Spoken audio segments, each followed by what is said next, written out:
Alright, so today we're going to be learning a few new rules, and the new skill we'll be learning today is the long serve and the short serve. As you were exploring out there, can anyone raise their hand to tell me what they found was difficult about making the volley back and forth? Yes? Serving. Awesome. We never had practice serving, and this year as 5th graders, this is your first time in badminton. So we have not learned any skills, so it's okay that serving is hard for you. Anything else? Will's good at serving, okay. So today, something that you might find a little bit curious, maybe something you didn't know, is that in in badminton, you cannot serve overhand. So that's going to make it hard for some of us who think that they want to serve overhand, but underhand is the only way that you can serve. Because in in badminton, you have to contact the birdie below waist level. So if you hit the birdie above waist level, it'll be a fault. Unlike tennis, you do not have 2 faults. You only have 1 try. But for our practice in our first day of serving, we're not going to follow that rule. We'll have multiple tries, and we're also not going to be in game situation, so we won't have to follow those rules. The only way you can get a second serve in a real game is if you serve and your birdie hits the top of the net but still lands in the grid opposite you. That is called a good let, and you get another chance to serve. So one thing in badminton that we'll start with is the person on the right is always the person that will start serving first. So that's how we know who will start first, and then you will rotate and switch sides at every point.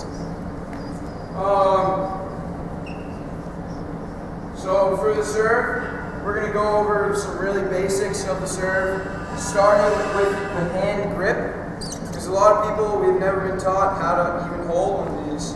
So we may not know at all. So the best way to visualize how to hold a racket is pretend you're going to give a handshake, a nice firm handshake to your racket.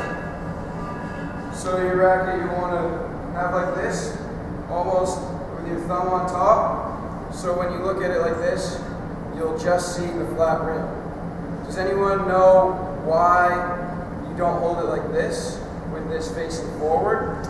Raise your hand.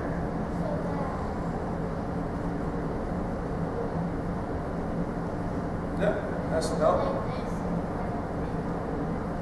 Yes, it will go down, but the reason why we hold our racket like this vertically is because most of our hitting actions, especially with the serve, are going to come from our side. So if we have it facing forward, when we go to hit it, we're not hitting anything.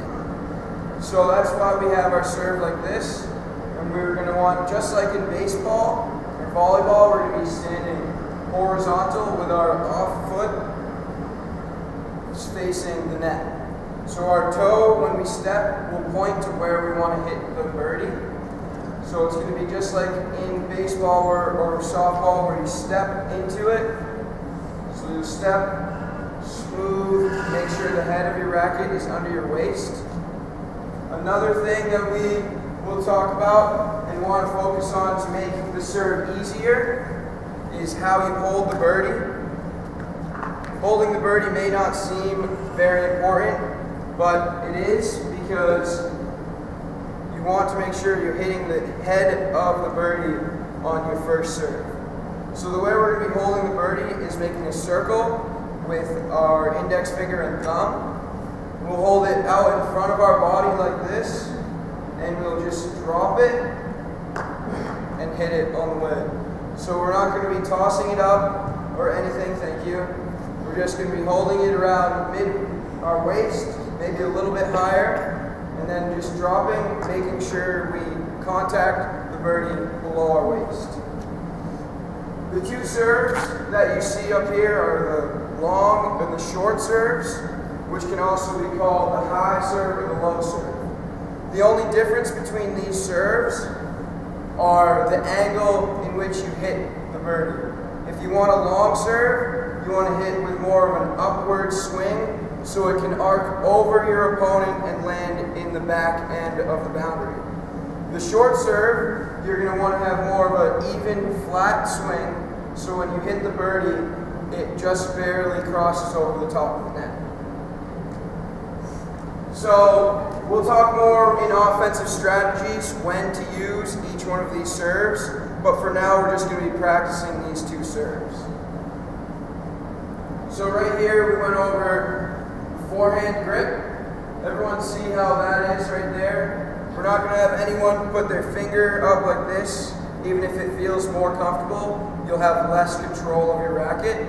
You want to have a nice firm grip, thumb either on the front or on the side wrapped around, so you can step and follow through with your serve.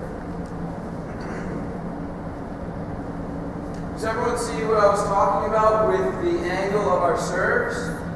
The short serve is going to just barely go over, and the long one will try and go all the way to the end.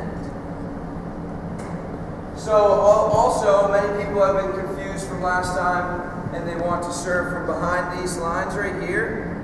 You don't have to. That is volleyball rules. In badminton, we will start, you can start anywhere on your side from this white line in between the very small short serve line. Everyone knows that they have to make their serve into the other grid opposite them, right? Does anyone have any questions about the serve? All right, click.